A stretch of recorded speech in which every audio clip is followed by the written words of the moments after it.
اور Ahmad as usual یہی حرکتیں کر رہا ہے. باقی تمام بچے بھی ڈسٹرب ہو رہے ہیں اور سکندر صاحب بھی ڈسٹرب ہو رہے ہیں کہ بچوں کا حرج ہوتا ہے اس طرح کرنے سے. یہ نہیں سمجھتا. سکندر صاحب کو غصہ آ جاتا ہے.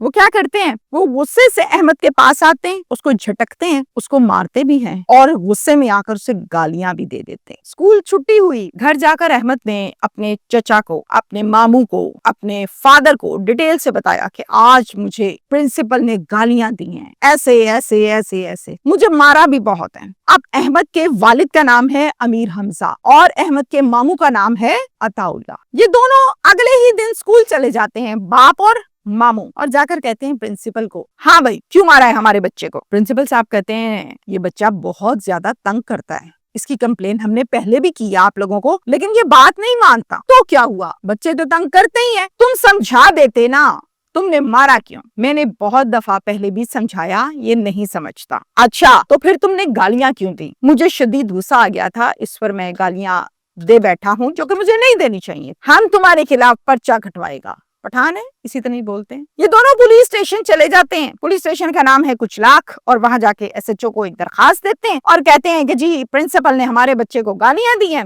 ہماری غیرت کے خلاف ہے, ہماری انا کے خلاف ہے. پولیس کیا کرتی ہے, کال کرتی ہے پرنسپل کو اور ان کو کہتی ہے کہ سر تشریف لے آئیں ذرا تھانے میں. پرنسپل صاحب تھانے جاتے ہیں اور وہاں پر ان تینوں میں آپس میں بحث ہو جاتی ہے, یعنی باپ میں, ماموں میں, پرنسپل میں, اور ایس ایچ او صاحب کہتے ہیں کہ یہاں پر بحث اور جھگڑا نہیں کرنا. اب ماموں کہتا ہے کہ تم نے مارا بھی اور گالیاں بھی دیں, گالیاں کیوں دیں؟ پرنسپل کہتا ہے کہ اب تو ہو گیا, اب یہ ہو سکتا ہے کہ میں معذرت کر لیتا ہوں آپ سے. پولیس بھی یہی کہتی ہے کہ جھگڑا ختم کرتے ہیں, پرنسپل آپ سے معافی مانگتا ہے. پرنسپل صاحب معذرت کر لیتے ہیں. اس کے بعد ماموں اور باپ یہ کہتا ہے کہ ٹھیک ہے تم نے معافی مانگ لی, لیکن ہم پرچہ کٹوائے گا. اس کی سوئی ادھر ہی اڑی ہوئی ہے. ایس ایچ او کہتے ہیں کہ دیکھیں استاد ہے, محترم ہے, تو ایسا کرتے ہیں اس کو جرمانہ ڈالتے ہیں, یہ جرمانہ دے گا اور پھر آپ اس کو معاف کر دو. پرنسپل 10,000 روپے جرمانہ ادا کر دیتے ہیں, معاملہ ختم ہو جاتا ہے.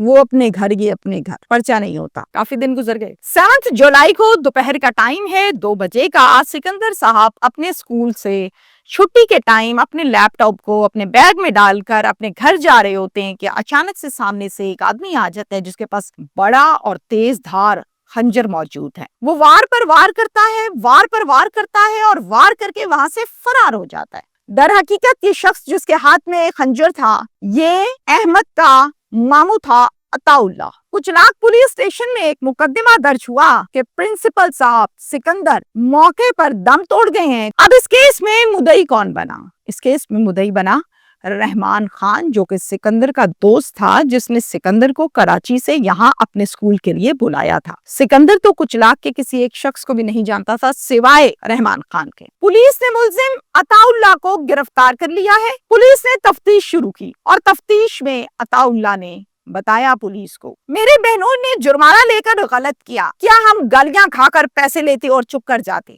ہم ایسے لوگ نہیں ہیں, ہم غیرت کا سودا نہیں کرتے. میں نے منع کیا تھا کہ تم نے تھانے میں پیسے نہیں لینے, تم نے تھانے میں پیسے کیوں لیے؟ یہ نہیں مانا اور اس نے پیسے لے لیے. گھر آ کر بھی ہمارا بہت زیادہ جھگڑا ہوا تھا کہ کیا ہم گالیاں کھائیں, پیسے لیں اور چپ کر جائیں. ہماری غیرت گوارا نہیں کرتی. اب وہ رنجش میرے دل میں تھی کہ اس نے ہمارے بڑوں کو گالیاں کیوں نکالی. ہمارے بڑے ہماری پگڑی ہوتا ہے.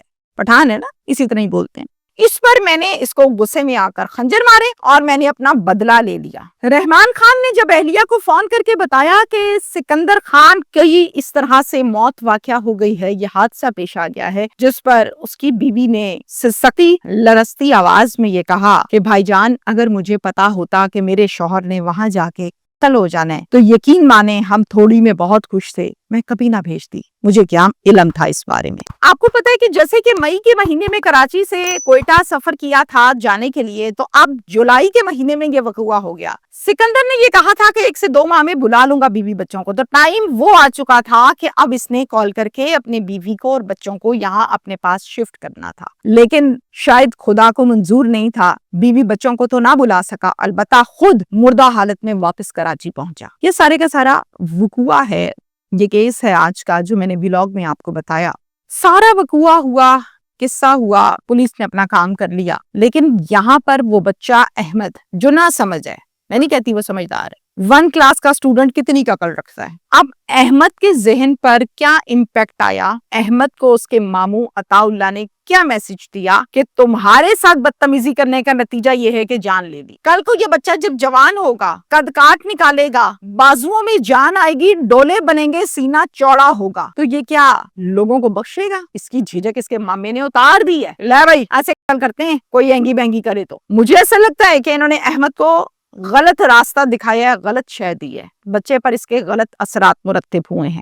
جب کہیں پر بھی استاد کا نام آتا ہے، ٹیچر کا نام آتا ہے، وہ پرنسپل ہے، وہ سینئر ٹیچر، وہ جونیئر ٹیچر ہے، تو استاد کا درجہ سگے باپ سے زیادہ ہوتا ہے، دین میں بھی دنیا میں بھی. آج اگر تہمینہ شیخ آپ کے سامنے بیٹھی ہے تو نہ جانے کتنے استادوں نے سمجھایا، پڑھایا، بتایا اور پھر یہ تہمینہ شیخ بنی. تو ٹیچر جو ہے نا، ہر شخص کی زندگی میں کہیں نہ کہیں سٹینڈ کرتا ہے، جو اس کو سکھاتا ہے. کوئی پیار سے سکھاتا ہے، کوئی غصے سے سکھاتا ہے. ٹیچر ہی ہوتا ہے. اب ٹیچر کو آپ خنجر سے ذبح کر رہے ہیں، قتل کر رہے ہیں، مار رہے ہیں. مجھے اس بات کا جواب دیجئے. گو کہ آپ کی مینٹیلٹی یہی ہے، میں معذرت چاہتی، لیکن آپ کی مینٹیلٹی یہی ہے کہ آپ کے بڑوں کو گالیاں نکالی، غلط کیا، نہیں کرنا چاہیے تھا. اس بات پر آپ نے اگلے کی جان ہی لے لی. آپ نے اس کے 2 بچوں کو یتیم کیا، اس کی بیوی کو بیوہ کیا. اتنی بڑی غلطی تھی، فائن بھی ادا کیا، معافی بھی مانگی، صلح بھی ہوئی، پھر بھی آپ دل میں رکھ کے بیٹھ گئے. اس کے بچے کے دل میں نہیں رکھ سکتے کہ ہمارے باپ کو قتل کرنے والا کون ہے، اس کی ایسی کی تیسی. جب وہ جوان ہوں گے تو ان کے دل میں نہیں آئے گا کہ ہم بھی دیکھیں ذرا کہ ہمارے باپ کو کس نے خنجر مارے تھے. یہ دل سے تو نہیں نکلتا کہ ہمارا باپ لہو لہان زمین پہ پڑا تھا.